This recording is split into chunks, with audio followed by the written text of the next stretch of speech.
You're listening to the Apple Insider Podcast. Welcome to this episode of the Apple Insider Podcast. I'm Victor, and joining me is Wilbur. Back to that then. Okay, right. How are you, Walter? Okay, I could lose track here so easily. As William Gallagher, hello, how are you, Victor?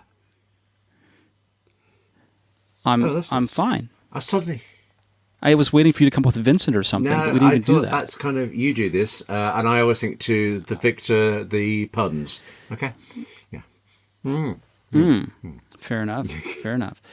Well, I am thrilled to have you here. Now, you see, that just makes me wary. I am. Again, what's going on? Let's just ignore my neuroses and your ominous talk and find out what's been happening, what's going on, what have I missed? Well, so there's this cool thing. I talked about this before when we first learned about the U1 chip, the ultra-wideband chip that Apple was employing in AirPods Pro and in iPhone 11 stuff. I remember this. I know where you're going to. That's about the new patent, isn't it? Right. Well, so back before the patent appeared, I had posited that what this was going to allow people to do was AirDrop by pointing your phone at someone else's phone because it has the ability to understand direction. Yeah. And it turns out I was onto something. Why don't you tell me about it? Previously, when Apple introduced this, it did make a difference to AirDrop straight away, didn't it? It could put certain things. If somebody else had the same iPhone as you, it would put them at the top of your AirDrop list, and that was nice. But now, you can just sidle a lot. Well, you will be able to just slowly rotate your phone on the desk in a conference table. I have a friend rotate theirs, and when they're pointing at each other, you can blip back and forth with whatever you need. Especially, it turns out, if your name is Charlie, Bob, Dave, or Alex. Alice. Oh, what happened to Alex? I liked Alex. Oh, and there's a Bob. No, I mentioned Bob. Are you saying Alice doesn't live here anymore? Is that what you're saying? I wish it was. No. Yeah. It's actually really unusual for Apple Pay. So we've got those names from a diagram in it. So not in the text, but in the diagram to explain how it works. Patent drawing. It's really unusual to see names, but they're trying to explain that there's a range of people involved. And, why not? Personalise these things.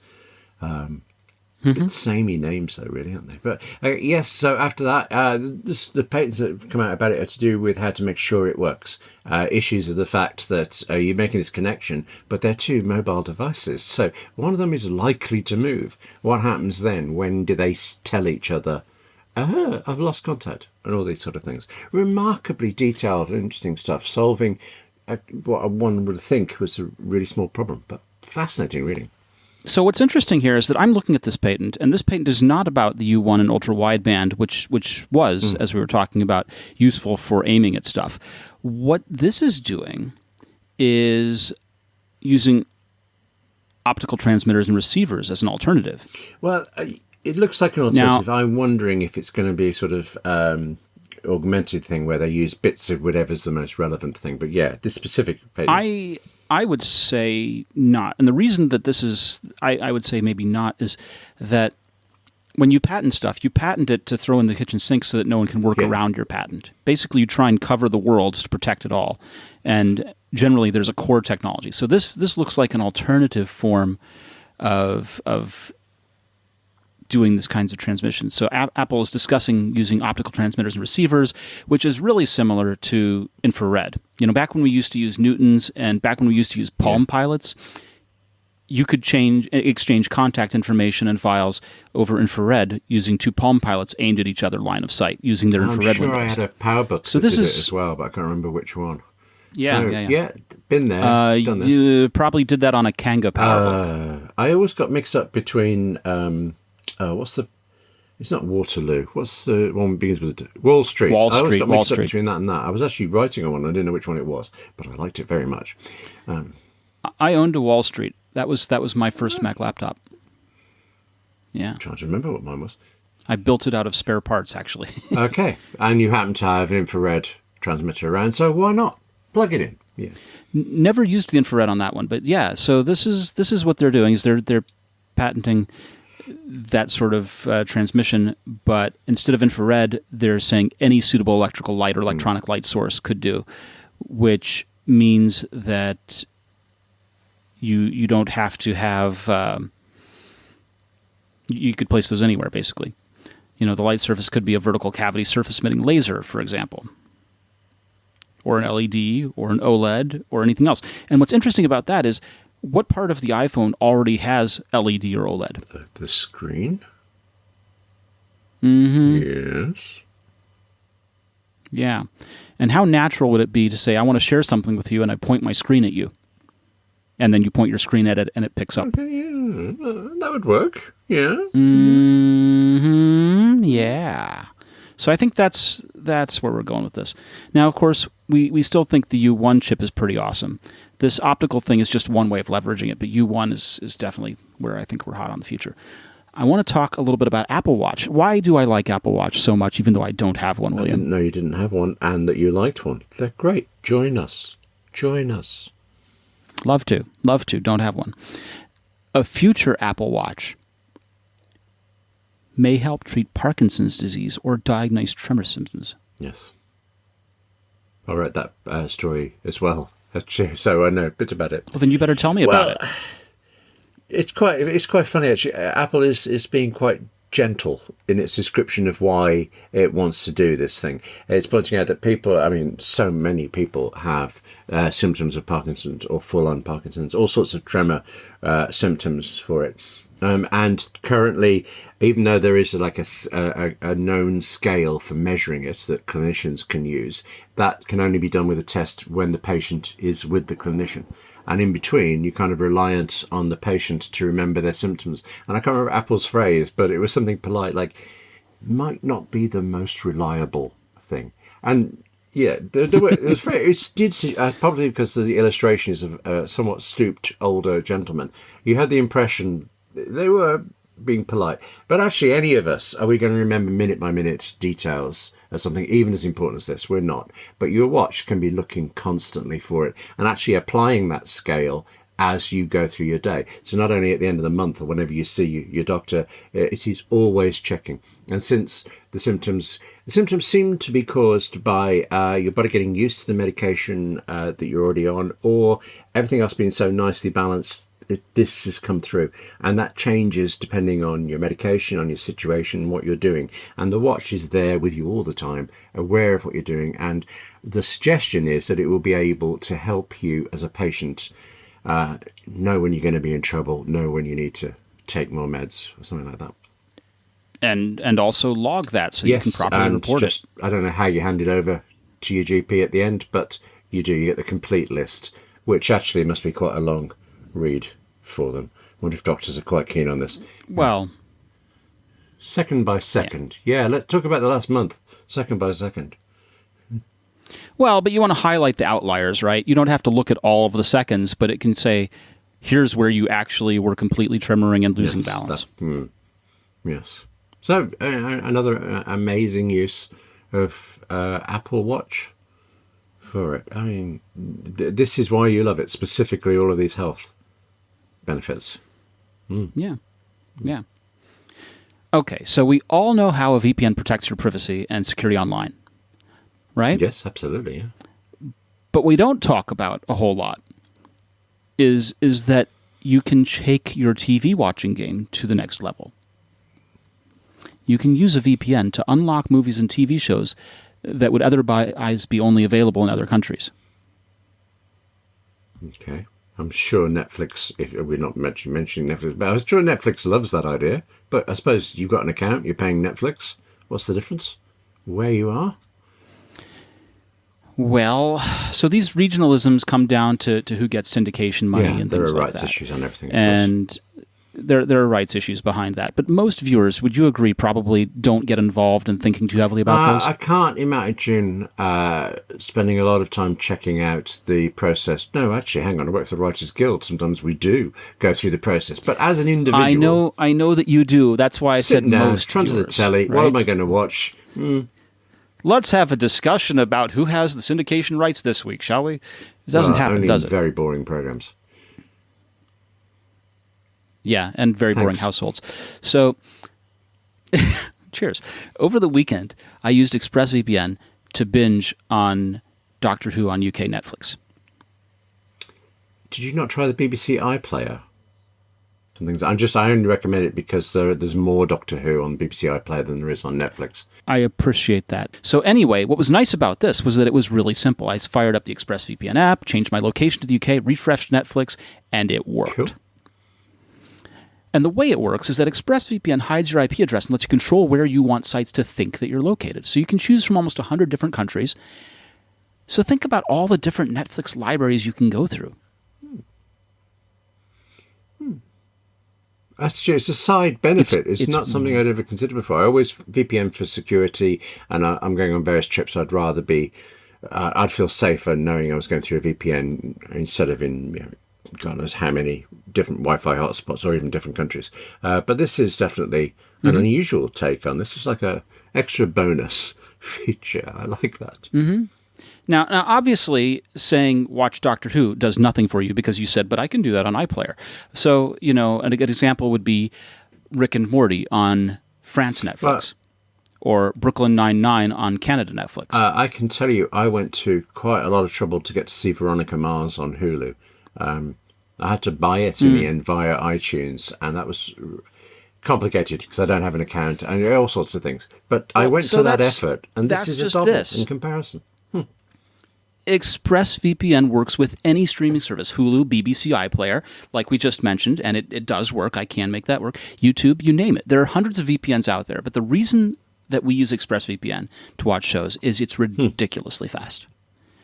There's no buffering, there's no lag, you can stream in HD, no problem. And it's compatible with all your devices, phones, media consoles, smart TVs, and more. So you watch what you want to watch on the go, on the big screen, wherever you are. And if you visit the link that we're going to put in the show notes, if you visit my special link right now, expressvpn.com/AppleInsider, you can get an extra 3 months of ExpressVPN for free.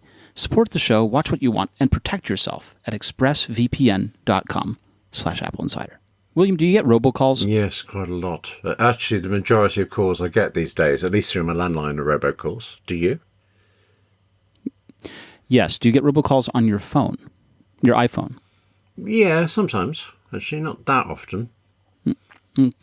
So, in the U.S., we regularly get robocalls on iPhone, and it's really frustrating. It's really annoying. And one of the things that happens is that the robocallers spoof real numbers, and so sometimes I get calls from people saying, "Why did you call me?" Wow. And I didn't call you, sir. I don't know what you're talking about. No, I just got called by you, and y'all were trying to sell me.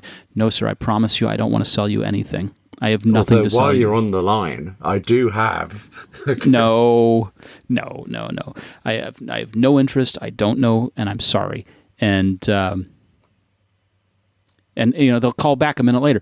Why you called me again? No, I promise I didn't. I really didn't. And so this is a huge problem. Not just the receiving of these terrible things, but also the spoofing part. So anyway, the U.S. House of Representatives in Congress voted on Wednesday. They passed the Palantir Telephone Robocall Abuse Criminal Enforcement and Deterrence Act, which is an acronym TRACED. So it's the TRACED Act. 417 to 3. Okay, who were the three? Now, in this day and age of hyper-partisanship, of point scoring by dunking on the other party and things like that, 417 to 3 shows that we can all come together. Look what robocalls for a just have done. Cause. They've united the country like no one else. They've brought us back together. They've united Americans. That's wonderful. Actually, I'm 417 to 3. So what the legislation does here is that it basically requires phone carriers to implement call authentication technology and blocking services free of charge to customers. And it grants government regulators a little bit wider berth in identification and punishment of scammers. And so there exists a little bit of this technology already. AT&T offers a service called Call Protect, but you get charged a monthly subscription to access all the services. Oh, I've heard of that, yes. This bill, it's not a law yet, it has to get signed into law, but this bill forces providers to offer call screening tech to consumers without fees. So it it has to go through the Senate after this and then be signed But into there's law. one thing I don't understand, Inspector. No, wait. I'm incorrect. This already passed through the Senate. So this has passed Senate and House with unanimous support, basically. And so now it just has to be signed into law by the president. But this is not a question about the law and the things. It's just you said that people phone you after they've been phoned. The one thing you know in the UK is you do not return a call from a spam. Right, because that proves that you're now a legit they user. make it a premium rate call. Things like that. That's what they do here. Interesting. No, with the spoofing of real numbers to place these calls. So in the U.S., there's a thing called the Do Not Call Registry, which was a complete waste of time and completely unsuccessful. However, the law provides that if you can catch who was actually behind the number, they can be fined. Oh, okay. Right. And so some people call back.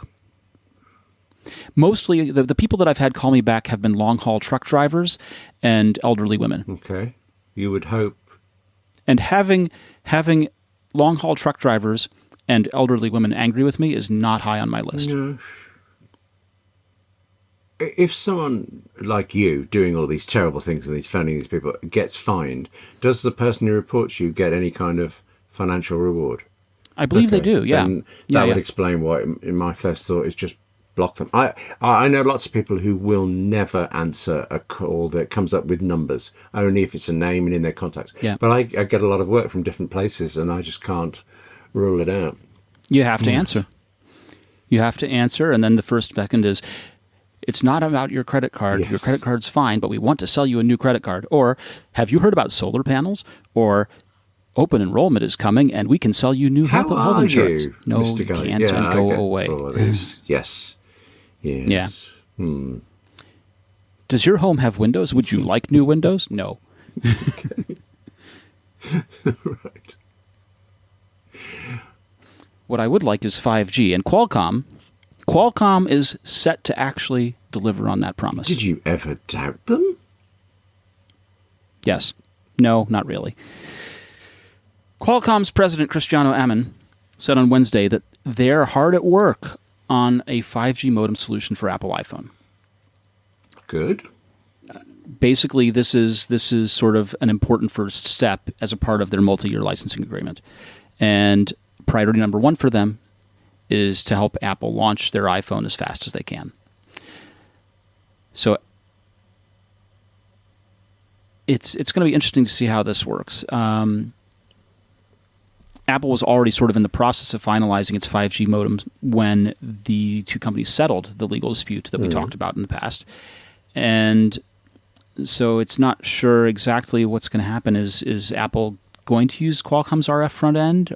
Are they going to use Qualcomm's package of antennas? We don't know. Hang on. But if iPhone is going to be compatible with millimeter wave 5G, then they're going to need to use Qualcomm. So it's going to be interesting to see here. Why would Apple not want to be compatible with?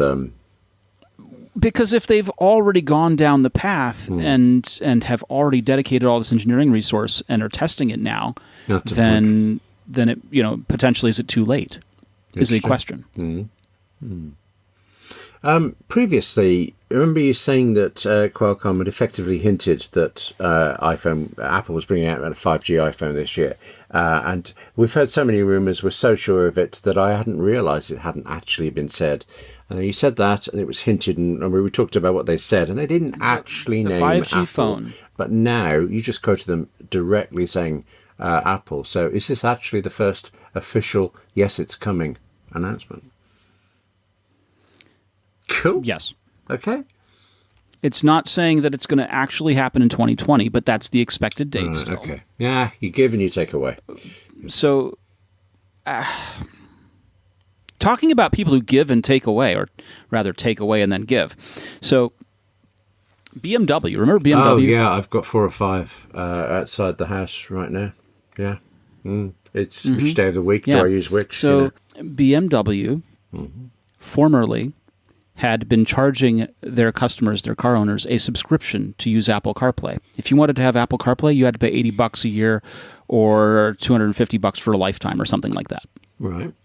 I don't think I knew that, actually. Which is absurd. They are the only ones demanding a subscription fee for a service that actually costs them one time. Okay. Well, you've got to make money somewhere. You've got to survive. But... yeah, poor BMW not surviving. So, in an interesting turn of events, they've actually indicated a change in path for once. Indicated? There's an old joke about BMW drivers never using their turn indicators. And so now that I've explained the joke, it's no longer funny. But they've reversed, if you will. I see what you did there. They put the brakes. They've parked their previous plans. Anyway, they were jerks before. I am pulling no punches. They were ridiculous jerks for charging for CarPlay. And now, in the UK, they've gone ahead and say they're not going to do the subscription. That previously British drivers would have received a year's free subscription and then be prompted to pay £85 or $111 per year.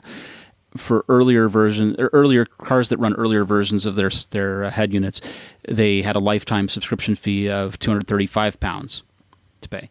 So what's happened is customers who have previously paid a year's subscription for the model that are not subject to the annual fee will be offered a free unlimited subscription. Oh, right. They may or may not receive a refund, and the subscription is ending for the UK.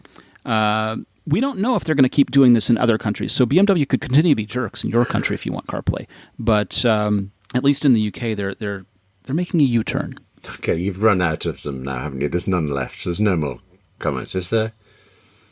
I can come up with some more, but I won't. Okay, I'll spare everyone. About stick shift, but okay.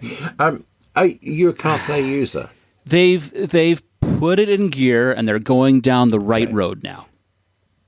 I can do this all day long, William. Can I just leave you to it? Well, I just like to ask you, and then I change my mind. Are you actually a regular CarPlay user? Historically, yes. Although for the past 6 months, I have not been. And that's due to the quirk of my vehicle being disabled while I tore it apart and rebuilt it. Do. And I took the rear axle off. I rebuilt the rear end, the control arms, the differential, the drive shaft. Put in fresh motor mounts. I took the whole front end apart and redid it. So you were at a stop sign and it was just taking too long. You got bored. You decided to... Yeah, basically. No, it felt a little squirrely, and I called up the dealer in a couple of shops and got quotes on all the costs, and just labor, no parts. It was basically the cost of a new car. But I like this car, and so for a fraction of the cost, I've done all this stuff. Which is very impressive, but it doesn't help me with the question I was going to ask you, so fine.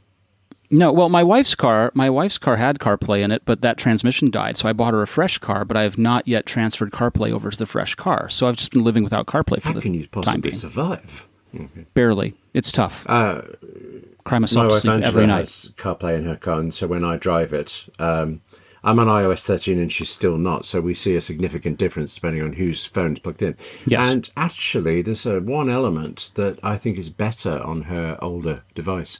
When you're doing turn-by-turn navigation, I can't get it to be the map view to be as close as you would have on your iPhone screen. It's still a kind of semi-pulled-back overview. And a couple of times that's actually meant it's been really quite unclear at roundabouts and things like that. So frustrating there, but you can't help me.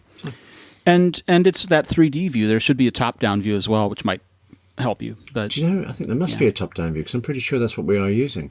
I'd like the 3D, but I don't want to fiddle about with it much, because usually I've only thought about it when I get into the car and we have to drive somewhere. So hang on a minute. Well, do it when you're still parked, but set the navigation and see if you can change views. Parked, we've got to go do things.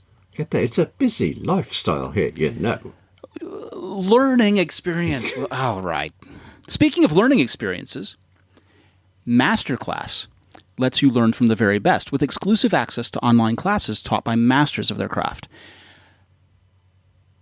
You know, you can learn how to design games. You can learn how to produce or direct movies from Ron Howard. You could learn about photography from oh my goodness, Annie Leibovitz. Serena Williams teaches tennis. There's tons of courses in pretty much any kind of subject you could think of. Chris Hadfield teaching space exploration. Right? When are the chances that you're going to learn from an astronaut? Pretty slim. It's incredible as a resource goes. It really is. So, I recently checked out the game design class, and I loved it. I haven't joined up yet, but I saw a bit of Jodie Foster talking about filmmaking. And Jodie Foster. So what did you learn from Jodie Foster in filmmaking? I'm such a fan of her work. I think she is so interesting. I could listen for hours, and she was talking about the kind of in the bit I saw. She does practical stuff, by the way, and direct things, but the bit was just how it makes you feel making a film, and the kind of scariness of it every time, and how that doesn't go away. And it's just very simple, very plain, very honest, really compelling. Yeah. But she's just so fascinating. Yeah. Well, as longtime listeners of this show will know, I'm famously unfunny, but I was watching the Steve Martin on comedy and those lessons. And wait, is this where all the car puns have come from? Are you practicing? Oh, okay. No, right. No, I'm really not. Don't take this as any indication of what Steve Martin teaches you, because no. What one of the lessons that I took away from that was that Steve Martin's comedy is largely around setting up and then breaking expectations. Sure. And it's that breaking expectation twist at the end that makes it funny. And it's one of those things where I must be the worst person in the world for this kind of thing, but I love the understanding of how that works. And you can see it in other comedians. You can see it in other work. Martin Short, for example. And Martin and Martin Short are very similar. And so seeing how that kind of talk and how that sort of the comedy works is really intriguing. Now, I haven't set up and broken any expectations here, but it's well, actually, I can say as a writer, I've been fascinated watching analysis of jokes and how, in an apparently off the cuff thing, it is not in the slightest off the cuff. It is honed to the syllable, well rehearsed, and a precision of a comma in the joke makes it funny or not, and it's utterly fascinating. So, I'm really quite keen on Masterclass. Actually, I must dive into this. So with over 65 wide-ranging class offerings, there's really something for everyone. It's an easy way to give a gift that's personal and meaningful. Yeah, so it's an easy way to give a gift that's personal and meaningful. If someone in your life likes barbecue, Aaron Franklin teaches Texas-style barbecue. I didn't know that. Wow. Oh, yeah. I mean, there's really something for everyone in here. Will Wright teaches game design and theory, and that's one of the courses I've taken that I thought was really cool, because games are like comedy, one of those things where it's really well figured out, and yet people think, oh, I could do that, and don't, right? It's one of those things where there's a whole lot of theory behind these things, that the art is in that we don't see that right away. Sure. Yeah. If someone in your life likes photography, that Annie Leibovitz photography course is huge. I'm sorry, I've got to tell you, I interviewed a guy last week, and he mentioned his aunt is Annie Leibovitz. I asked him to shake my hand. And he did. So there you go. Wow, well done. Very cool. Okay. So anyway, Masterclass doesn't necessarily have to be for yourself. You could give that as a gift. For a limited time, when you buy one annual Masterclass All Access Pass for yourself, you'll get another one to gift away for free. Go to masterclass.com/AppleInsider to get started with this limited time offer. Buy one All Access Pass and get one free to gift at masterclass.com/AppleInsider. That's so generous. That really is. I think so. Now, we've talked a lot about security and privacy and especially location data, haven't we? It does come up from time to time. Yes, usually with Facebook involved in the conversation. Have they done something else this time, or? Not this time. This time it's a company who has offices in Cupertino. Oh. Trying to narrow that down. What zip code in Formerly at One Infinite Loop. No, don't know anybody there at all. No. So Okay. Brian Krebs is a security journalist, and Brian Krebs figured out that the iPhone 11 Pro and potentially other iPhone 11 models periodically ping the GPS module to gather location data, even when users have turned off or disallowed location data for apps. Krebs demonstrated the activity in a video captured on an 11 Pro running the latest 13.2.3 iOS, which showed that it continued to collect GPS data for certain apps and system services despite manual disablement of individual location services in iPhone settings. So what's interesting here is that iPhone 11 Pro seeks GPS data even when an app's location services switch is set to never request the information. Okay, do we know, if not how, then why is it? So two things here, right? Two things here. One of them is Apple says in their privacy policy on location services that the handset will periodically send the geotagged locations of nearby Wi-Fi hotspots and cell towers in an anonymous encrypted form to Apple to be used for augmenting this crowdsourced database of Wi-Fi hotspots and cell phone towers. The company says that location-based system services can be disabled individually in settings, but Krebs found that iPhone or iOS makes exceptions for certain services. So basically, if you leave location services turned on but disable it for all of the apps, iOS as a system will still phone home with GPS module data.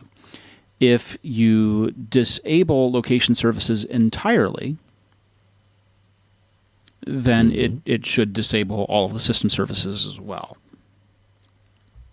But of course, when you do that, you break a lot of iPhone features. Yes, it's always a trade-off. But if you're walking into the Pentagon or something, or GCHQ, if you're walking to the Pentagon or GCHQ, your phone gets left at the door. Doesn't it? Fair enough. I mean, I've never been in either, so okay, I don't know. So these sorts of offices, even if you're allowed to bring in a phone, you tend not to be allowed to bring in a phone that has a camera. And it used to be that there were services that would actually remove the camera from your phone so that it was an approved device for bringing into these kinds of places. But policies have changed, obviously, as phones have also become listening and recording devices and things like that. So it's entirely possible that depending on which secure location you're going to, you'll just be asked to leave at the door. I've sometimes been asked to do that when I've worked in schools as a visiting author. Some of them request it. And I worked in a prison for a few days doing some stuff, and they did it as well. So it makes sense, but I do find it remarkably hard. I keep reaching for my phone in my pocket, and it's not. You get the phantom vibration in your leg, and you're like, that's a call. Yep. Yeah. And but even if a robocall, I would have taken it. But no. I'm sure you would have. We got a supply chain report delivered by the Economic Daily News that claims that Apple and suppliers GIS are having meetings about bringing back Touch ID. Really? Yeah. I don't know what to think about that. What's the strength of it? What do you think? Is this... Well, so it's possible that they're talking about doing it as an in-screen ultrasonic fingerprint reader. So instead of actually having a circle home button Touch ID, it's going to be underneath the screen. Okay, doesn't Samsung do something like that, or didn't they do? I seem to have heard Yeah, that type of abysmally. thing. They were using Qualcomm's technology and it failed. Their implementation sucked. So Ming Chi Quo believes that this is going to happen. He's been predicting this. What do you think about that? I mean, it's an interesting one for me because Apple has put out advertisements saying that Face ID is much more secure than Touch ID. And so it's a little silly to say, this thing is more secure, but we're bringing the old one back. Yes. But at the same time, if it's affordable, if it's more affordable than the Face ID sensors, then it makes sense to do because it allows you to bring a low-cost device to market. And people would like to have low-cost Apple devices.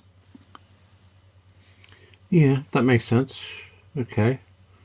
So is it possible that this be happening sometime for some, I don't know, the iPhone SE2 launch? Is that... Possibly. I mean, Ming Chi Quo previously predicted this for 2021, so we'll see.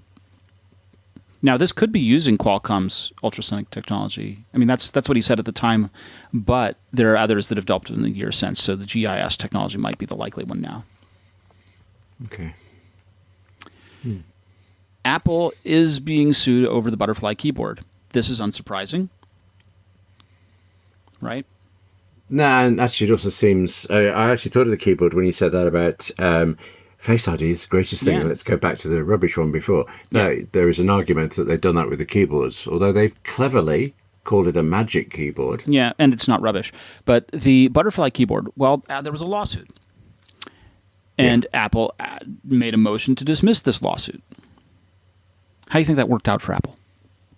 I'm guessing from your tone of voice that the judge said, go on, you've been very, very good.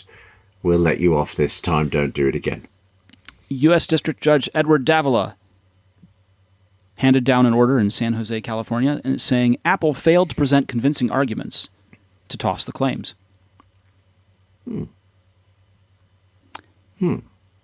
Apple, in their motion to dismiss, said that they presented owners with viable options to remedy the problem, including at-home troubleshooting methods, a repair program, and they extended the repair program to include 2018 MacBook Pro models. The program is an appropriate remedy because plaintiffs can have their keyboards fixed free of charge and or receive a refund for repair expenses if they paid to have their keyboards repaired. Plaintiffs, however, note the voluntary program is ineffective because it fails to address the core issue.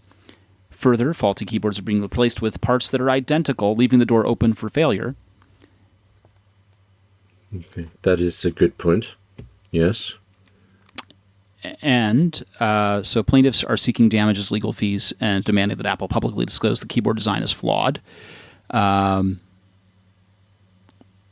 they're asking Apple to fix or replace defective units, with the latter demand covering reimbursement for the purchase of replacement laptops. And, yeah. It's quite an expensive decision for Apple. Yeah, and the judge is letting it go forward. Do we know what will happen next? I mean, when things are scheduled? Or... No. Okay. Eventually. We never do. It always feels like they just Eventually. drag on, aren't they? And then Until there's later, a conclusion. There's a conclusion eventually. Yeah. Or a settlement. I like the optimism there, but... Or a settlement. You know, what's interesting here is that there are two problems. Anecdotally, which is, of course, not evidence, but it's evidence of a few things that I've heard. I have heard that Apple has a limit on how many times they'll replace the keyboard. That people who've had it done 3 times and go for a 4th, or 4 times and go for a 5th, get told, no, you have to live with your keyboard that's not working. But it's not working. I can show you it's not working. That's fine. Live with it. You've taken advantage of the program too many times. Okay, that's simultaneously hard and easy to believe, but okay. I don't have hard like data, Apple, but I have bizarre. anecdotes from people who've experienced that. So I'm that's wondering actually if troubling. it might be store related, because I had a big problem with one of my Apple Watches, my first one, and my local store said, tough. So I phoned up Apple's support Some of that's online, just and British they customer said, "Send service it for in." you. That was harsh, but And possibly fair. quite fair. Yeah. Okay. The thing that I kind of, since Apple redesigned the keyboard, I sort of wish that they'd designed a replacement module for these that went back to scissor key. Yeah, it doesn't seem possible though, does it? The thicker Well, case for a start. When they replace the keyboard, they're replacing the whole top case. That when they manufacture these things, the keyboard and the top case are a single unit. And clearly they must be separable at some point in manufacturing, but it's not designed as a serviceable part. And I thought the metal was actually this one single piece of aluminum. Yeah. That's all cut. So yeah, it is. But it would have been smart if they'd been able to replace it with the scissor key module. That would have been admitting more of a problem, and it would have given this lawsuit more teeth, but it would have also been good for service. yes. I do think that the keyboard stuff is overstated. That although it's there, it's still a small problem. Every one I've used, the butterfly keyboard has been fine, and I've actually liked it. But I have to say, since the 16 came out, I've abandoned the thought of buying a 13 until it gets one of these keyboards. So Yeah. And until I got the money for it, frankly. But there we go. I mean, That's we're sort another of in issue. this weird dual position where we know by the numbers that in relationship to the number of units shipped, it's a small percentage that actually have these problems. Yeah. But it's a very visible problem. That's true. And if you're the one that it happens to, it's 100% failure rate for you. Yes. So, yes. And Apple's acknowledging through the repair program certainly doesn't make you feel good about the product knowing that it's already subject to a repair program. So it's a very difficult position to be in. But you know what feels great, right?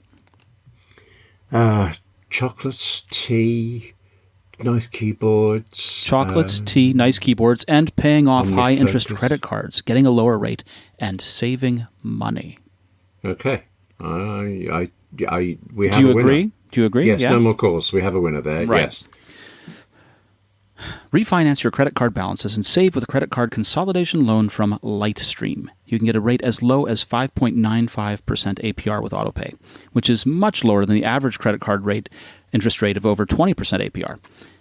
You can get a loan from $5,000 to $100,000 with no fees. No application fees, no origination fees, no transaction fees, no prepayment penalties. And the application process is all online. You can even do it right from your phone. And you can get your money as soon as the day that you apply. Lightstream believes that when you have good credit, you deserve a low rate and great service, and that's what they deliver. And just for my listeners, apply now to get an additional interest rate discount. The only way to get this discount is to go to lightstream.com/AppleInsider. That's lightstream.com/AppleInsider for an additional discount. lightstream.com/AppleInsider. Subject to credit approval. Rate includes 0.5% auto pay discount. Terms and conditions apply, and offers are subject to change without notice. Visit lightstream.com/AppleInsider for more information. Speaking of payment stuff, you can now pay for London Underground rides with Apple Pay Express mode. Oh, yes, you can. And I'm embarrassed to say how good it is. How embarrassed are you?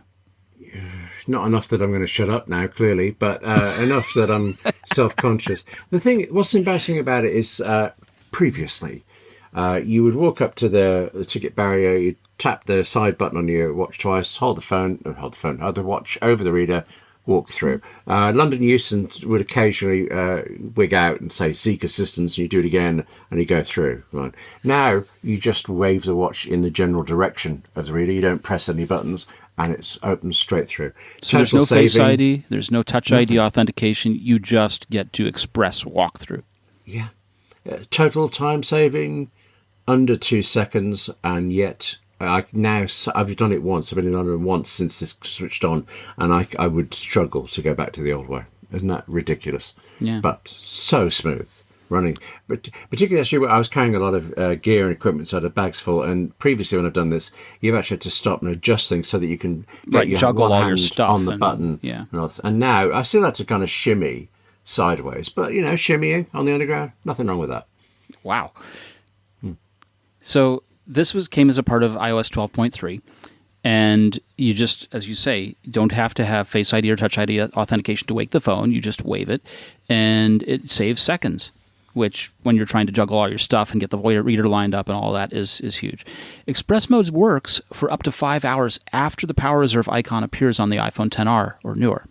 Yes. So that's really useful. Now, obviously, if you're reliant on this, you may want to carry a reserve battery just in case. Because after the power reserve's gone, you got no way. I have an iPhone 11 Pro, so actually I have no battery worries at the moment at all. Yeah. But yes. This Express Transit thing has gone live on, of course, Transport for London, Portland's TriMet and C-Tran buses, Max Light Rail, and the Portland Streetcar, as well as implementations in Japan and Beijing and Shanghai in China. New York's MTA is working on it for some lines starting they started in June 2019, and they're planning to have wide accessibility by end of 2020. New York's a funny one for someone like me because with New York, it's a flat rate anywhere on the underground, on the tube, whatever you call it there, and you just pay at the point of entry. whereas here you have to tap in and tap out because there are different tariffs and different rates and things. Yeah. So once New York has done it a little bit, it's not like you can only travel between two stations. As long as you get on, you've got the whole network in front of you, and that's ace. Love that. Yeah, New York. New York's an artifact of its history, right? New York wasn't one system always. It used to be three separate companies managing it. It's similar in London here. Yeah, so, it's a long history there. And actually, funny you should mention this. Have a look at the New York Times at the moment, even if you don't have a subscription. Yeah, the map, the history of the map. Gorgeous map thing. Although it's a weirdly geographical map, and so, as a UK person, I don't know why New York didn't adopt the kind of useful rather than geographic style. Well, let me explain that for you, because if you read the New York Times thing, they tell you. So originally, they had a map that was non-geographical, and it was disorienting and hard for people to use. Stop right there. That's the bit I don't understand. Because London used to have a geographical map, and it was a mess. And as soon as Harry Beck invented this one, it's here's the problem. What is the point of the map? The point of the map serves two things: one, seeing where you want to go and how and where you're starting at, but also needing to know where you are on the map when you're traveling. And no, I don't agree at all. I just need to know where to get off, where to get on, where to get off. I'm mildly curious of how many stops in between. I don't need to know that I'm under You don't feel Central Park any today. Anxiety as you're approaching your stop and needing to know that you're 2 stops away or 1 stop away so that you know when to get off. That's very different from knowing that I'm under Fifth Avenue. Let me explain. Needing to know that you're under Fifth Avenue is not the point. The point of the geographical map and the way that it's drawn was explained in one of the first slides there, where what the designer of the map initially did in like 1977 or 79 or something like this when they started this project was he rode all of the lines with his eyes closed and sketched what he experienced when he went on a curve. Which is artistically very nice, but it actually works because you can see and feel where you are and understand where you are in relation to the map, which is the whole point of a map to begin with. I have this funny feeling that every single station you stop at has the name of the station pretty clearly done. So if I know my stop is the one after 15th, then I'm good. Yeah, I don't need to know exactly where or which curve I'm going around. 5 stops. This is the first one. That's the one before the last. I'm out of there. Yeah. I'm not going to argue with you, other than to suggest that you should come to New York and ride it and see what you think. I've been to New York many times. It's my favourite place in the world, actually. But if you want to defend that map, you explain to me why there are 4 buildings on it. Okay? And 3 of them are on Staten Island or something. So, the buildings are, for the most part, related to transport. One of them is the Museum of History of the Transport, MTA for New York. You've got to know where you are in relation to that museum at all times. I see your point now. I'm saying, yeah. Okay. But one of the good things that they did, and the reason why geography works for it, is that they made Central Park about the size and shape of Central Park, and they made the lakes and water bodies inside Central Park more or less accurate to what those shapes are. And previously, they had not been, because if you're trying to orient yourself in relation to where the subway is, those things are helpful. We seem to do all right here without them. It's okay. Well, just because you're superior doesn't mean the rest of us aren't. We need help. We need the map. Okay. See, right. There you go, lording it all over us again about how you don't need a special map. You do better than that. Anyway. Well, that's it, basically, isn't it? Mine is the superior intellect. There you go. Star Trek quote thrown in for you. Have it for free. Yeah. Google had a big change this week. And I'll tell you about it in one moment. First, I want to tell you about Mac Updater. Mac Updater can automatically track the latest updates of all applications installed on your Mac. Launch Mac Updater to see at a glance which of your apps are out of date, and with a simple click, you can update any outdated app. Don't waste any more time manually searching for updates, downloading, installing, and cleaning up. Let Mac Updater take care of everything for you. Mac Updater can run silently in the background and check your apps for updates every day and let you know with a convenient notification once a new update for any installed app is available. And it detects updates for over 35,000 different apps and can automatically update more than 5,000 popular apps with one click. After launching Mac Update, you'll see a list of all your apps and their version information. Apps with available updates are listed in red, apps that are up to date are listed in green, and there are filter options to display just outdated apps or ignore apps from being updated. Furthermore, you can automatically back up apps before updating or make safety backups of downloaded updates. Mac Updater is permanently free for discovering updates for your apps. Updating more than 10 apps using Mac Updater requires a one-time purchase. No subscription or even registration is needed. And all Apple Insider readers and listeners get 10% off by using the coupon code AppleInsider during purchase. So you can scan your apps, you can maintain the overview, you can stay up to date and stay secure, and there's no registration needed. So you have total privacy. And there's just a one-time purchase with no subscriptions, no registration. So update all your apps with Mac Updater and get 10% off with the coupon code AppleInsider. Google. Is Google still around? Yeah, I was asking if you'd heard of them, basically. Yeah, I remember the day I first heard the name, but BBC Newsroom, the guy was telling me, saying, I know this sounds silly, but Google is really good. Yeah, no, I was in Israel, and it was asked if I'd heard of it. I was like, yeah, I mean, it was 1997, but yeah. So Larry Page and Sergey Brin, of course, the founders, and they used to do this thing where they would hold town hall meetings within Google and take questions from Googlers. And then this year, they sort of stopped showing up to the town hall meetings. And on Tuesday, they published a blog post where they are stepping down from their roles as CEO of Alphabet, which is the parent company of Google.